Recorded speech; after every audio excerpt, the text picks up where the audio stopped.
Ladies and gentlemen, thank you all for coming into my panel, The Mind of a Freelance Journalist. My name is Michael Mosley, and I've been writing for video games, at least for video journalism, for 5 years. I started off at a company called Explicit Gamer. It was an online website that dedicated itself to AAA games. Sadly, that site had shut down about 2-3 years ago, and from then I moved on to For the Love of Gaming, Omni Gamer, Corrupted Cartridge, and Pixelated Beauty. At the moment, I also do public relations. I also do public relations for a Pixelated View, Corrupted Cartridge, and an MMO game called Legends of Equestria. Now, the point of this panel is to help independent developers learn how freelance writers, such as myself, choose what game we pick and how we actually report it, and how you, as an independent developer, can improve your relationship with us. So starting off, we're going to talk about the blocks that needs to be built up between developers and freelance writers. To this very day, the blocks are still being built. What that means is, despite the point that both developers and writers such as myself are independent and we're still trying to get our work out there, there's still blocks in between us. There's still things that we need to do to improve towards developers, and there's things developers need to do to improve towards us. One of the things being communication. Communication is a big thing. For independent developers, that's not too easy because you're always focusing on the next big thing.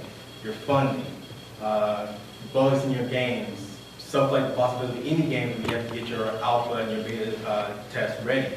You don't have all the time you need in order to communicate with multiple freelance writers, multiple websites, and so forth. So they try to get third-party public relations involved. And that's one of the blocks that are staying in the way of developers and freelance writers. Site owners are partially picky about what games are covered because of traffic. This is one of the biggest problems with freelance writing. Despite the point that freelance writers can choose whatever they can almost choose whatever they want to write, it's really up to the site what actually goes up. If they feel that this independent game that you're trying to write about or report on isn't worth it, they'll take it, but they won't put it on their site. As a freelance writer, I can look at an independent developer and tell them, I'm going to write about your game. I can record and interview them and tell them that this will go up, and that's not 100% true. As long as the site owner believes that this game or that game belongs on the site or it doesn't belong on the site, they have final say. I'm simply just a guy who's writing and recording, and I'm turning it in hopes that it goes up. Building blocks between journalists and developers are getting better thanks to gamers.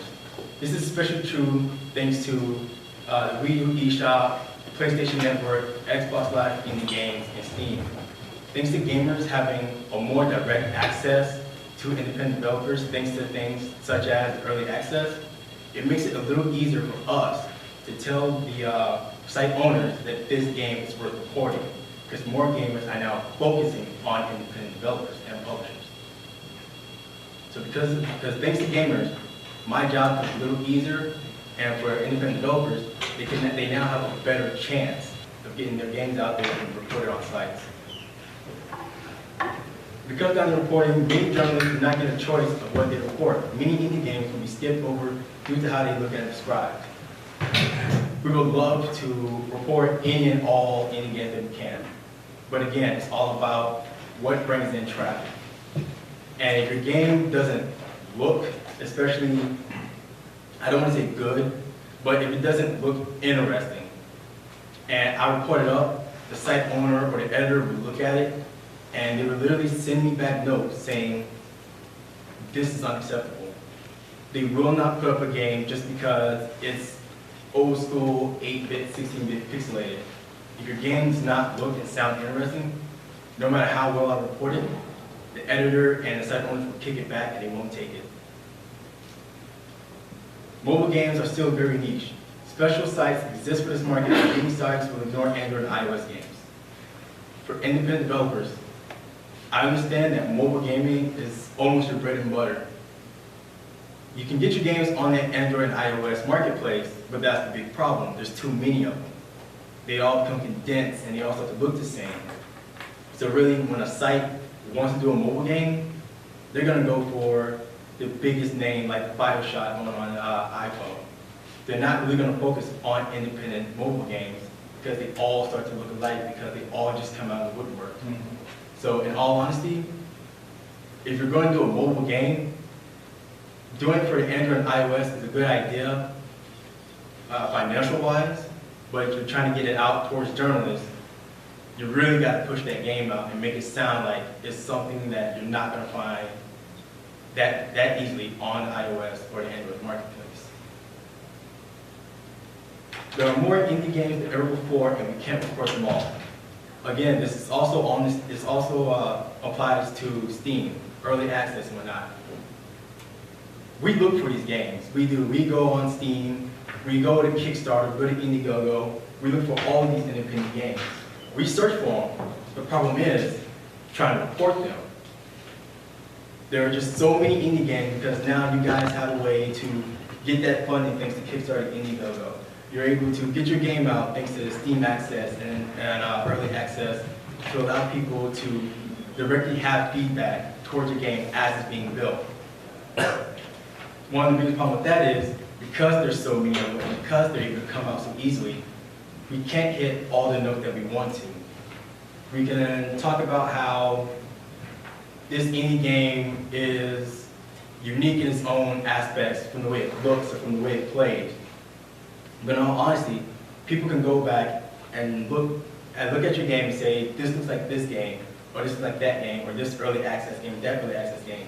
So it becomes much, much harder for us to put out a report on this game without us actually saying, if you enjoyed this indie game, or this type of indie game, because so many of them come out so often that it becomes harder for us to separate them and put it out to our readers without them thinking this is the exact same game you reported on last week.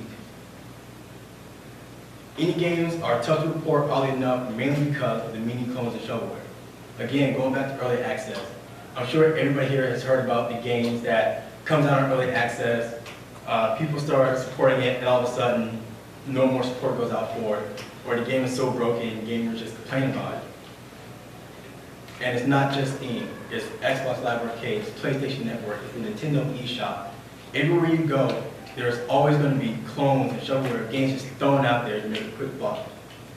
And that's one of the bigger issues that we have as reporters. We can't always go out and ask game developers, can you give me a key to play this game? Because again, independent developers, they can't always afford to just hand out the games to every reporter who wants to talk about the game or review the game. So it becomes harder for us to say, this game is shovelware because it looks just like these other games, or this game is a clone of that game. Because even if you look at AAA games, one way or another, you still get shovelware and you still get copy and pasted clones no matter where you go. So it's not just indie developers, it's everywhere. But sadly, the indie developers are the one that gets the short end of the stick because nobody knows who you are, and most readers are probably just going to skip over your game anyway because chances are, if it's a shovelware or a clone, they probably already got it on their phone. And with that said, I'm going to try and help developers see how you can make your game stand out so it doesn't look like just another shovelware game on your phone. Don't get too flashy. Simplicity can be your friend and many draw the attention of journalists that's tired of reporting games that look flashy but gameplay doesn't hold up. Now you can make your game this hyper-kinetic, colorful game all you want. It can be fast-paced and pixelated. But the problem is, if it's too flashy, we're probably just going to skip over it because we're thinking they're trying way too hard, and when they actually get this game reported, it's probably not going to live up to what this game is trying to show. Sometimes taking it slow and easy is a good thing. Make clear what your game is about. Don't try to make it like one of these Call of Duty games where every 2 seconds you switch to another scene to make it look fast-paced. That's not why a lot of people play indie games. They play indie games because they can be surreal, they can be slow, they can tell a story, and it all fit within the gameplay. You guys can take the biggest risk when it comes to developing games, and that's what gamers want, and that's what reporters want to see. We don't want to see just another flashy, high-speed, shoot and go, here's a puzzle, here's another puzzle, 600 levels of the same thing with 3 different color with palette swaps. Show your game for what it is. Don't get too flashy. Don't try to make it seem like this is big budget thing. We understand you're independent. You don't have the funding for it. That is perfectly fine. That is why we report it. That is why we look at it. You guys are, let's say you guys are the art, the paint that everybody wants to see when it comes to art and games. We already have our palettes. Now we need to paint. Indie developers are that paint. And I believe that with that, independent developers can take the biggest risk towards making video games art. And the way to do it is to show your game off the way for what it is and how it's supposed to play. Diversify. We love seeing indie games because they take the most risk in character creation and world building. We want to see new worlds and creatures just as much as any other gamer. This is completely true. You guys can do whatever you want with your games, and while it's a risk, the point is that people reward you more for risking than any other studio. Independent developers have the creativity, they have the freedom, and they have the smarts to take touchscreen-based gameplay and turn it to something brilliant and new and interesting. Something that big-time studios have a hard time doing because they have way too many hands going on in this game. They have too many programmers, too many artists, too many sound designers, too many testers. Independent developers have the ability to take their time and do what they can and what they want with their games. So you have more freedom to diversify your games. Creatures that shouldn't exist in this world, stories that make little sense in any other big development games will make it to independent games because we know it's this art form that you're trying to form. Have a strong understanding about your games and your team. Do not be an indie team who cannot pin down what they hope to achieve with your games. That is a sign that you have no confidence in your own work. So why should I report on a game that you are unsure of? I've seen it before. Plenty of developers were trying to tell me what the game's about, and they struggle to answer a few questions. I'll ask them, well, what's the concept? What's the point of the game? What's the end game? How do you come up with it? This and that. And a lot of times, they'll tell me, oh, well, so-and-so does this, so I don't know how that works, and I don't know the technicalities of this part because I only do this section. That doesn't give me a lot of hope within your game. So if I report it, I can guarantee you a lot of gamers are not going to have hope in your game as well, because then my information is convoluted. And so they see it as a game that makes no sense and something they won't support. One way to do that, if you don't understand all your game, because we understand, you're not going to understand everything. The programming, the coding, the music, we understand you're not a one-man team for the most part. If you do have somebody who does a different section, let us know. That is not a problem. We do not mind picking the brain of every last team member that you have there. We'll talk to your artist, we'll talk to your programmer, we'll talk to the PR guy, we'll even talk to the guy who only play tested the game. We'll talk to everybody. We do not mind. The more information we get, the better we can make a report towards your game and how gamers can get more information out of what you do and what your company hopes to achieve. That's what gamers want out of independent developers. They want to know you have a clear-cut path of what you want to do. That you're not simply trying to be the next Bungie or Harmonix. You're not trying to push yourself out to be this Uber studio. You really are just an independent developer who's trying to find their footing. And the first part of finding your footing is to understand what your company is trying to do. What you try to achieve gives out the best presentation that you can ever give out to anybody.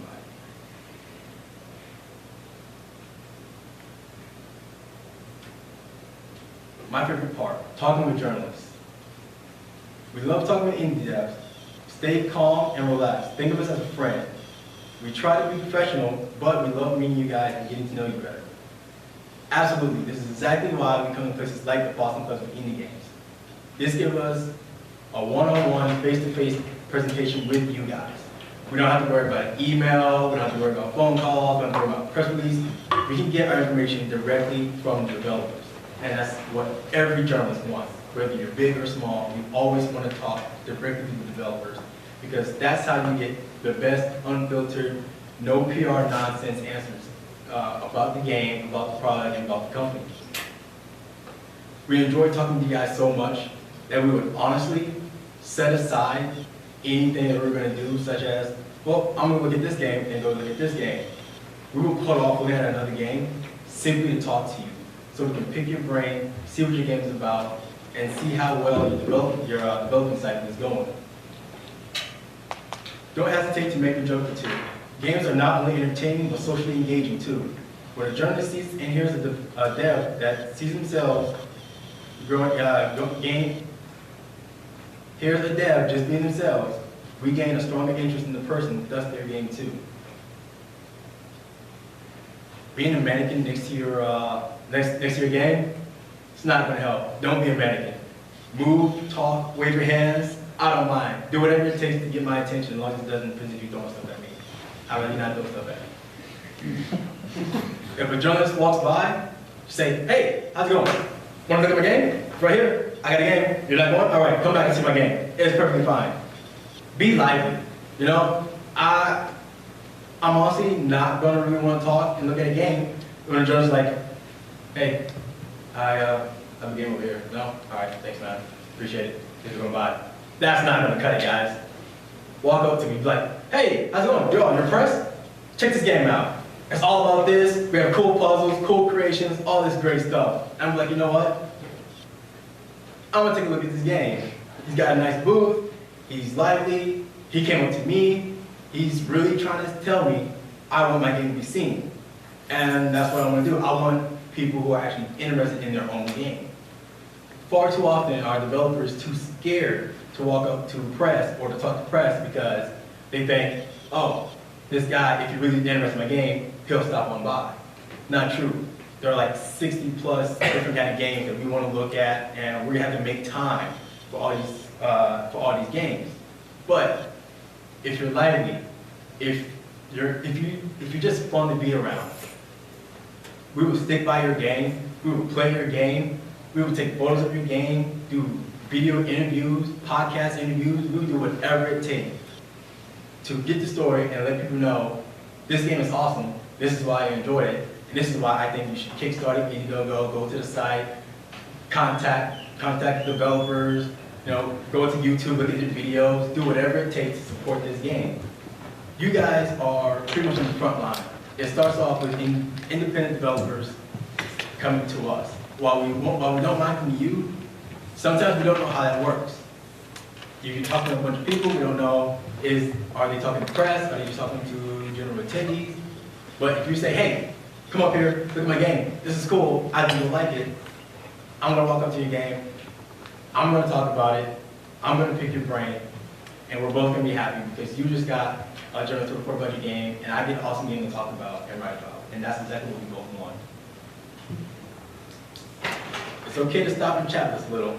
While it's true we have schedule like everybody else, we don't mind trying to squeeze another news article out of an event. This is why we're here.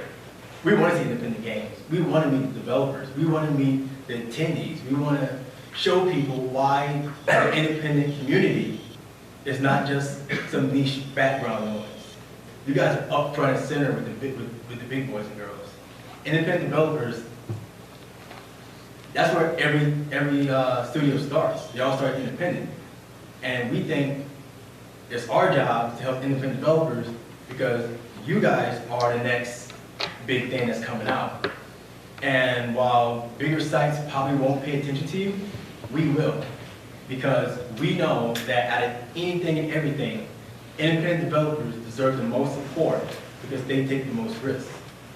So when you see us, even if I'm just walking down the hallway, if you see a press badge on somebody, stop them, talk to them, let them know about your game. If they've already seen your game, talk to them about what they think, get their feedback, let them know that you're interested in getting your game out there. Because if we see you're interested, we become even more interested. And we'll remember your game because we talked about it for a good 20, 30 minutes. And it's fun. Plain and simple, it's fun to talk with developers because we do not get the chance to do it very often. It's always behind the computer. We love talking to you guys. We want to talk to you guys. We know you're busy, we're busy, but if we can both just set a time to talk for 5, 10 minutes, then both days have just been made.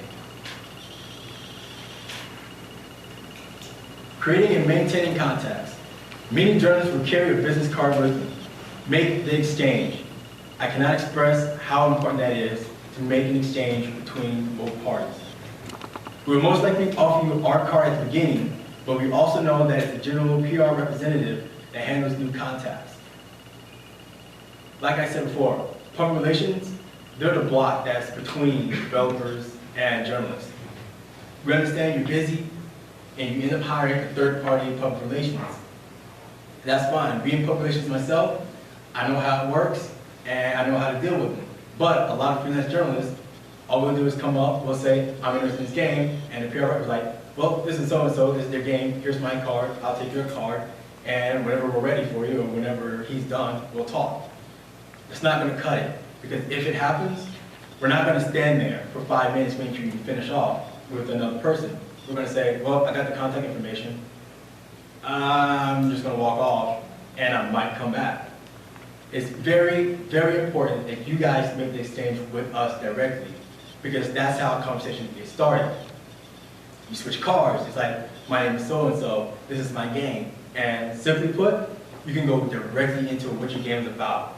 And you can capture my attention that way by saying that this is my game, you have my info, I have your information. We're pretty much friends right now because we're both bumping heads right here, talking about games, talking about my game, talking about journalism, and getting the ideas out there. Your business card design can do wonders. Personally, I love a well-designed business card. It shows professionalism and can be fun. Bland business cards will get thrown into an ever-growing pile of contacts, but an interesting card will keep a journalist's eyes fixed for a good while. This will ensure that they will look over the card multiple times and remember it. I've got a lot of business cards, from public relations, from publishers, from developers. I get them a lot. I'm expecting to get at least 30 plus while I'm here today.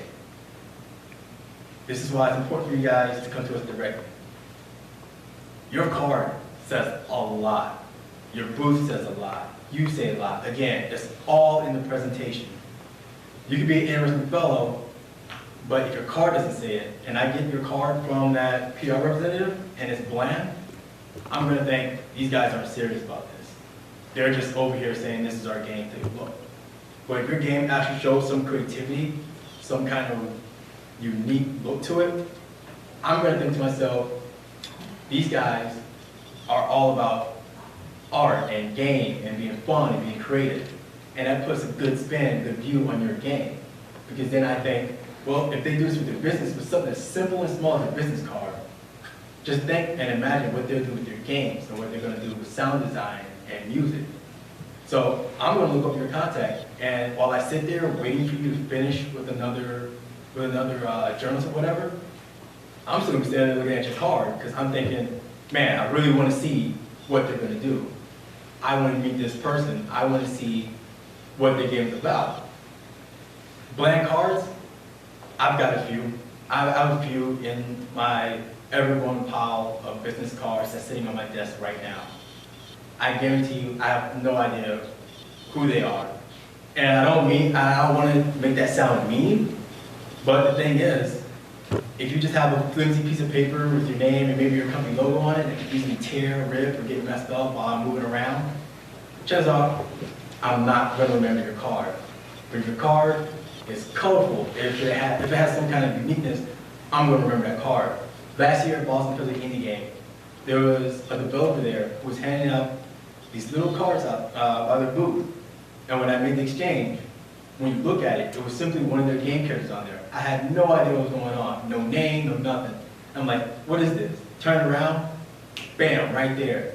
Contact info, the name of the game, where I can find them, where I can find more info about the game. Right there, it caught my attention. I know what the character was because now I'm interested. I played the game, I've seen this character. So every time I pick up that card and I look at it and I see that character, I remember right away. I know what game this is. I know who this is. I remember talking to them, seeing them, because at first it caught me off guard, and then right away it grabbed me and made me look at the game. So your business card can be your downfall. Get a bland card, journalists are going to just think they're in it just to be in it.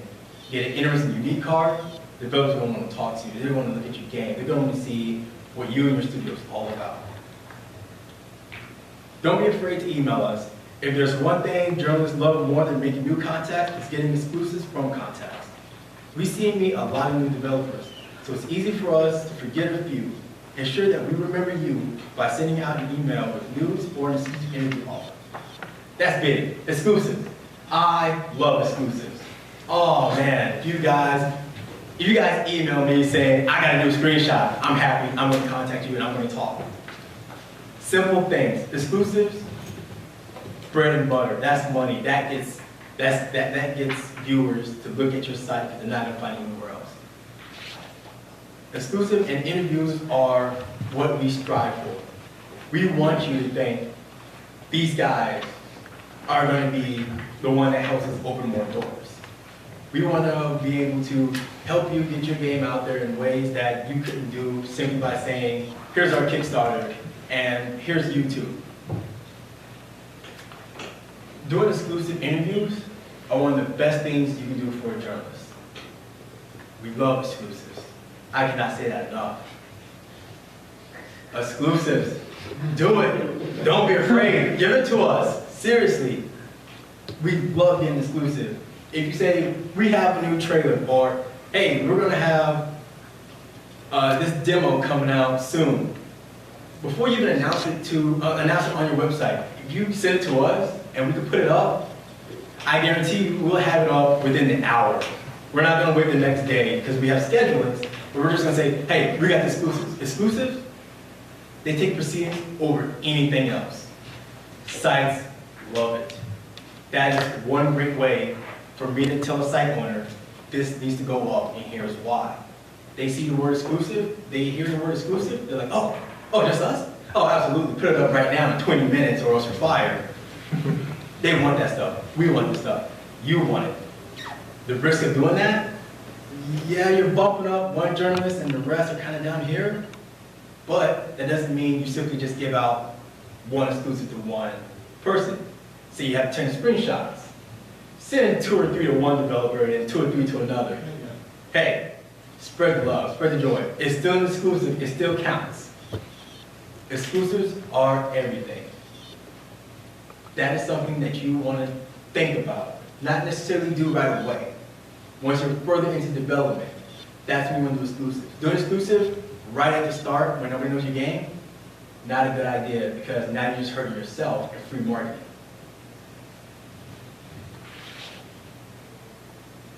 Everybody's favorite, dealing with public relations.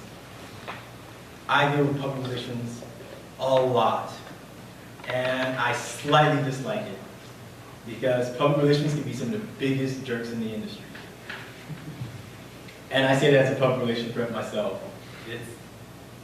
It can be a heartless job. It can be completely heartless. Public relations reps also serves as a bit of a wall between journalists and developers. I get a lot of press releases in my email. I can't write or have other writers report them all. So choices of which release gets reported must be made. Go back to that building block. Despite being a freelance writer or journalist, I also serve as that block between us. Public relations is everything. I hate to say it, but public relations makes a huge difference. And part of that started off with the public relations team. When I get press releases, I have to choose which one is interesting. Which one makes this game sound like it's worth reporting? What are they giving us? Is it just simply a wall of text and that's it? Does it have release dates? Does it have links to videos? Are they giving us screenshots? What are they giving us as assets? Are they giving us details of what the company are? Public relations can really, honestly, hurt your game and hurt your company. Because if they don't do their job right, no one's going to pay attention to you. Because let's just say public relations is a filter. They take in whatever they can and they push some things out. That's the negativity about being in public relations. I'm guilty of this.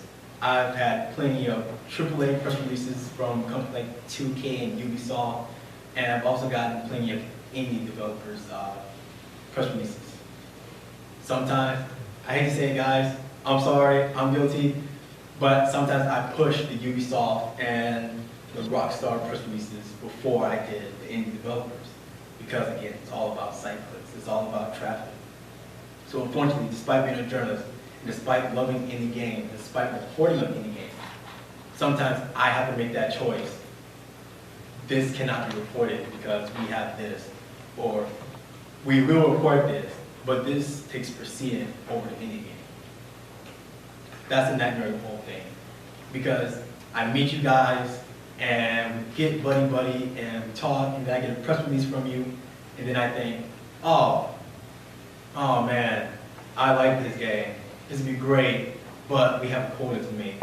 And I've got Square Enix and Microsoft in this hand, and this one indie dev I like in this one.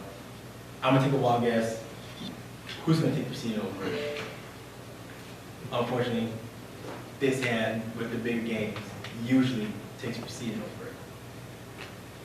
Traffic is important. Gaming sites need a lot of hits, and that would drive the kind of news article that goes up. A good PR rep would not only get contacts, but convince a site that what they say is worth reporting. If you're dealing with PR yourself, then make it more than just a wall of text. All right? Put some humor in your press release.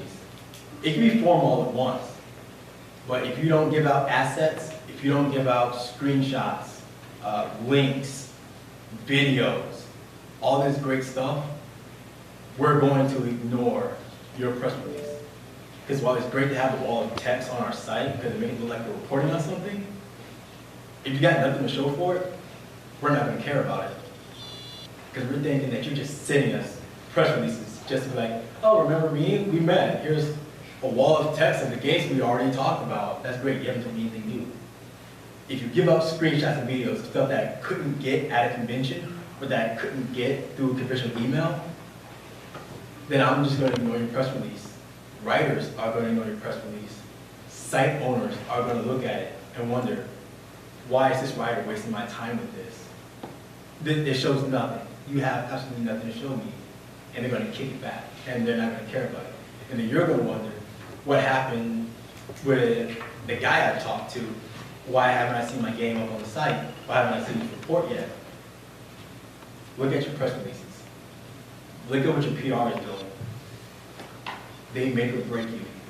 If they can't set up more than just contacts, if they cannot send out adequate ad sets and the right kind of press releases, then it might be time to find a new PR team, because that alone will keep writers and site owners from taking a second look at your game rather than just a first look.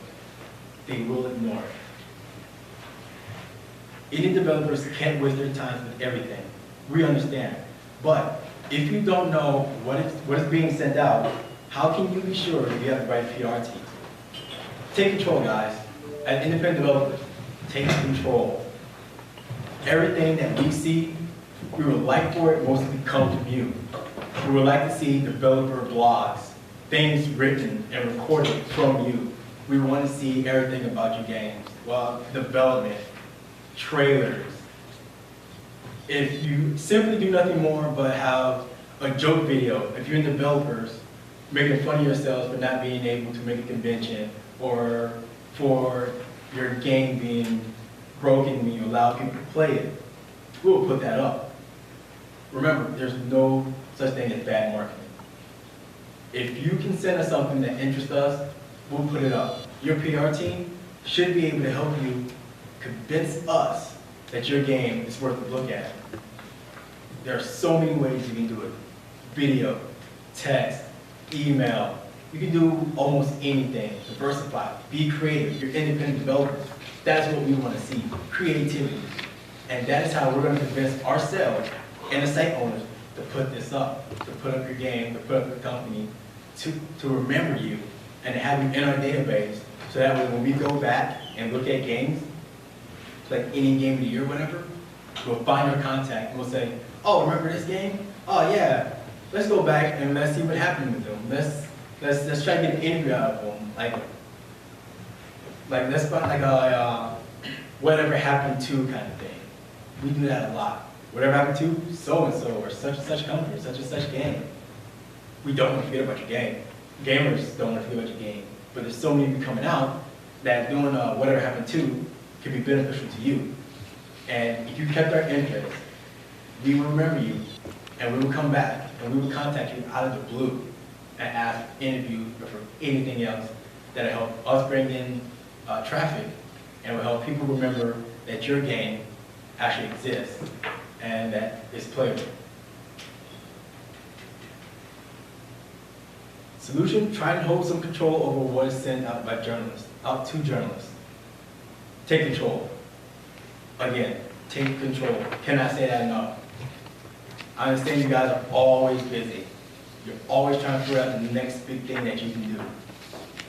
Here's how you can take control and ensure that your population does what you want it to do. I have no problem sending out a wall of text. As PR, that's my job. I don't care. Whatever you give me, I send it out. Make sure your population's representatives have everything that you need, everything that they need, everything that journalists need. I cannot say enough how much you need trailers and screenshots.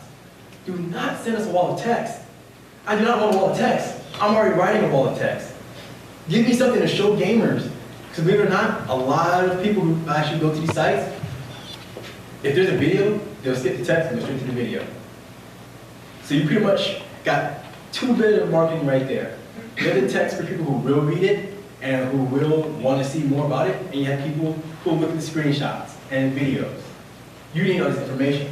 Make sure your population representative understands the importance of getting your videos out there, getting your screenshots out there. If they can help you out with that, make them help you out with that. If they can send somebody to make a trailer for you while you're still working on the game, make them do it. Don't accept no for an answer. Don't tell them, oh, we're too busy. But tell them, well, that's too bad. You're working for me. This is what I need. Get it out there. And before they ever send anything out, ensure that your public relations rep runs everything by you. If they tell you, all right, we're done, we're finished the press release, we're ready to send it out, tell them to send it to you first. You should have final say of what your press release should look like. It is up to you to ensure that the PR does their job. Plenty developers do not do that. They put so much trust in their third-party populations that nothing happens. There's an independent developer at the digital showcase right now. I remember seeing their game, not because of the person I met, but because of the banner they have up. I was like, oh, this game was here last year. They had a third-party population helping them out. I have the contact for the third-party population, but guess who I don't have the contact information for? That developer. That is not a good thing. You guys should not let journalists walk away with PR's contact. We should have yours. I've had no way of contacting that specific developer until this very day. And I've noticed that third-party population rep is not up there with them right now. And I guarantee you it's because either one, the contract ran out, or two, they were not doing their jobs and they were not getting sufficient amount of attention that they thought they should have gotten. And it makes sense. Because third-party PRs, they do more than just you. They have multiple people that they work for. They do not have time to always put up with what you have. So they'll send out whatever. If they don't get any information back, they don't get any contact back, what can they do about it? They sent it out. Who cares? If the journalist doesn't answer, they're not going to send an email, hey, whatever happened to this such and such, can you get in contact with us? They don't care. They got other people to worry about. As a public relations rep, I have 2 other websites and an MMO game that I have to worry about.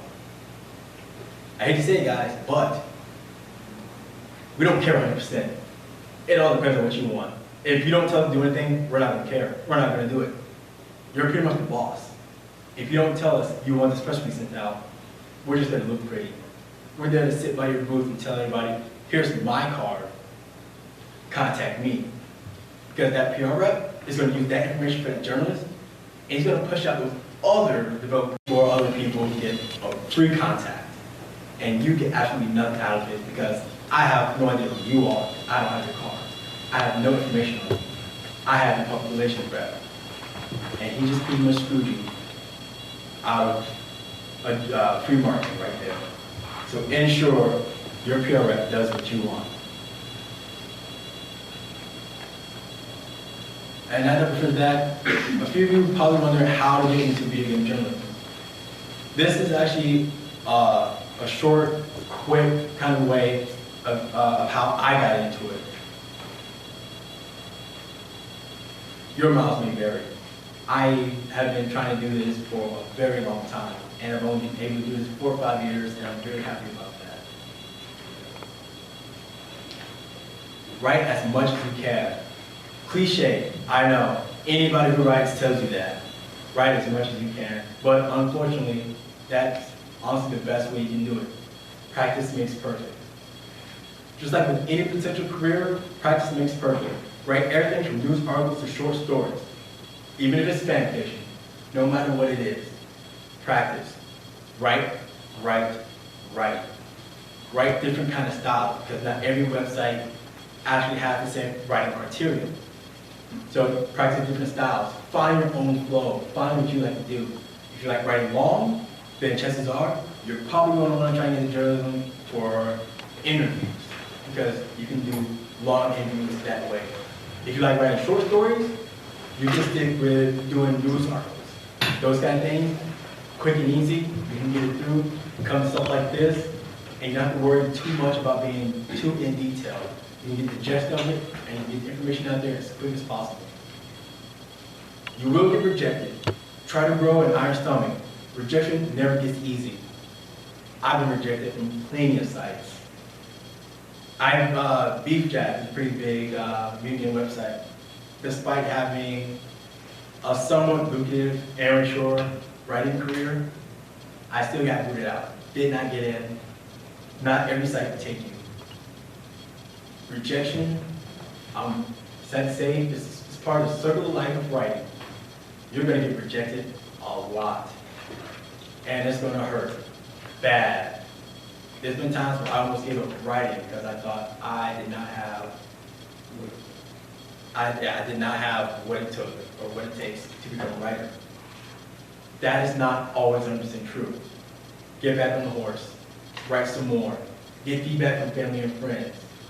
Go on fan fiction websites and write a few things. Get feedback from those guys. They are brutally honest. So that'll help out your writing style as well. But keep seeing stuff in. Keep bugging every site that you find that's looking for that's looking for writing. Bug the ever-living daylight out of all of them. These are resources that you can use to get yourself out there. There's a website called gamejournalismjobs.com. I've actually, as PR, I've hired plenty of writers who contacted us through this website. It's a good site to go on. You can find all kinds of websites that are looking for writers, video recorders, podcasts, all kinds of stuff. If you want to do some kind of journalism in video game, this site can help you find your way, help you get started and find your way to sites that are looking for writers. Because like you, they want to get everybody out there as well. LinkedIn. I'm serious. The website LinkedIn, use it, create an account, get it. I have one. I've contacted plenty of writers. LinkedIn is honestly better than Facebook, better than Twitter. If you're looking for a professional journalism job, get in LinkedIn, meet as many writers as you can, stuff like this, get in contact with them. If they're serious about their journalism job, they will have a LinkedIn account. And that way you can keep up with what they're doing, you can keep up with what you're doing, you can meet contacts, and when they put out, we're looking for writers, you already got your contact right there. They're already in your LinkedIn, and you can get to them quick, fast, and in a hurry. Personal portfolio. Sometimes sites shut down. Unfortunately, the first site I ever worked for shut down, and I didn't get word of it until after the site didn't work anymore. That sucks.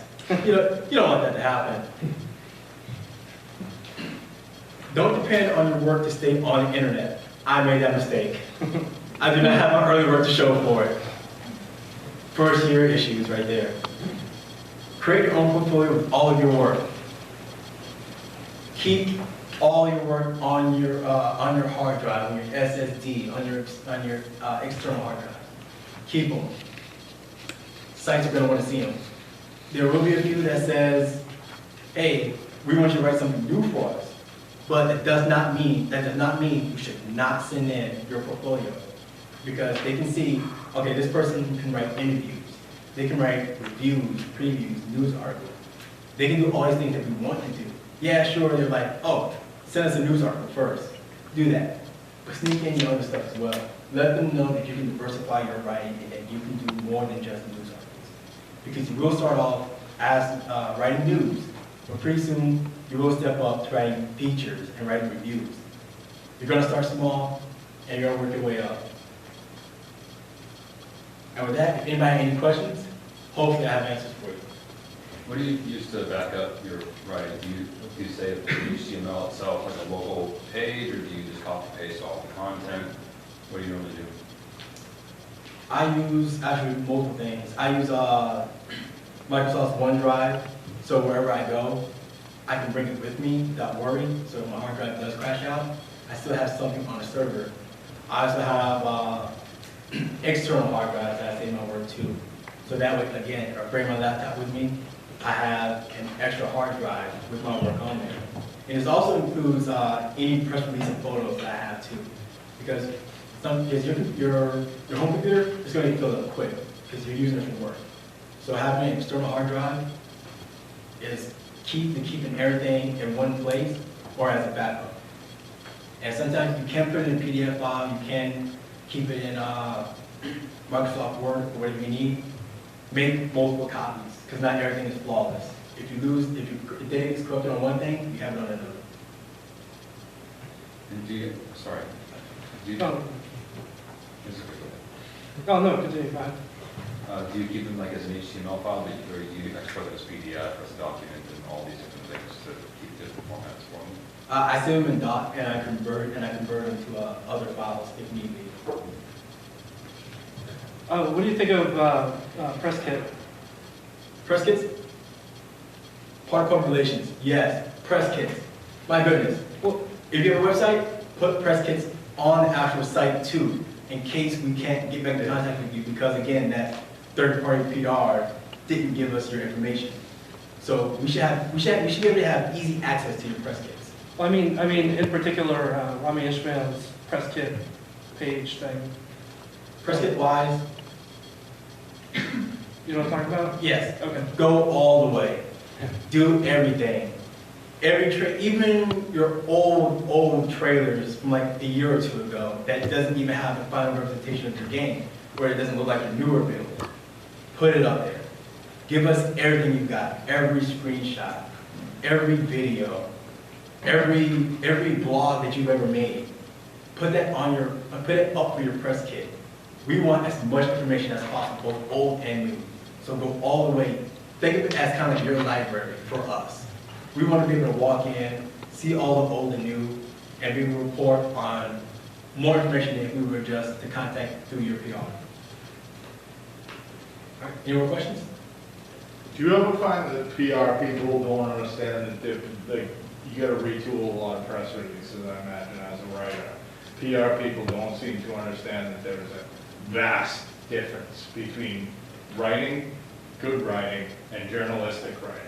Like, for me to sum up that story, if your PR is fantastic writing and it's 8 pages, that's a wall, not a...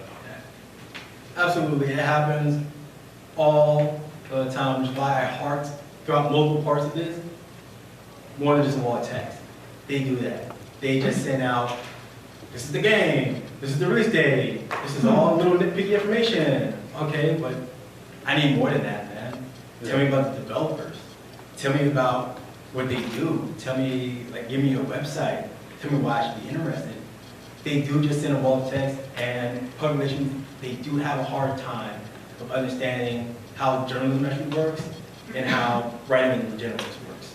They don't know that we have to pick information, and we have to be able to just put up there in more than just a wall of text what we actually learn from your press release. Because then everything starts to look alike. Because public relations, they try to do their best to help out, but again, that's why it's best for us to go directly to developers, because you can give us the best information than public relations, because they have no idea how these things work. They're just simply there to send out what you give them, and nothing more, nothing less.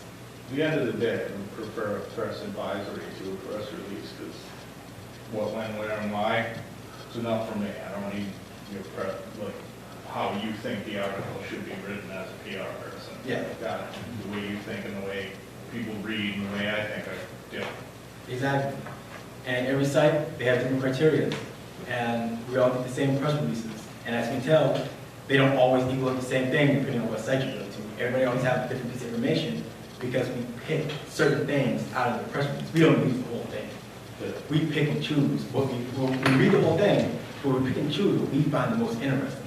And that's how we get our articles up and our news articles up. So any more questions? All right. Thank you guys for coming in. I truly appreciate it.